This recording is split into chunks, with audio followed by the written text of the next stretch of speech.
बिस्मिल्लाहिर्रहमानिर्रहीम। My food secret में एक बार फिर खुशामदीद कहा जाता है। आज हम बनाने लगे हैं जीरा तड़का राइस, जिसके लिए हमने आधा किलो कच्ची बनास्पति राइस ले लिए, 1 लीटर पानी है, ये हमारे पास घी है बनास्पति जो कि गर्मी की वजह से पिघल गया है, नमक हस्बे जायका और ये एक बड़े वाला चम्मच हमने जीरे का लिया है। तो चलिए राइस बनाना शुरू करते हैं।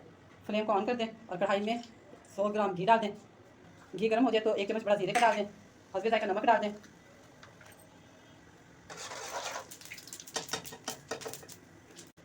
1 लीटर पानी डाल दें। पानी डालने के बाद इसको गर्म कर दें उबाल आने तक। 5 मिनट में पानी को उबाल आ गया। अब इसमें सारे राइस डाल दें, चम्मच हिला दें और नमक को टेस्ट कर लें। 5 मिनट पकने के बाद जब पानी खुश्क हो जाए तो इसे दम पे लगा दें। हमारा पानी खुश्क हो गया, अब हम इसे दम पे लगाएंगे। 10 मिनट के लिए दम पे पड़ा रहने दें। मज़ेदार ज़ीरा राइस तैयार हैं। कढ़ी के साथ खाएं, दाल के साथ खाएं, रायते के साथ खाएं, बहुत मज़े के लगते हैं। अल्लाह हाफिज़।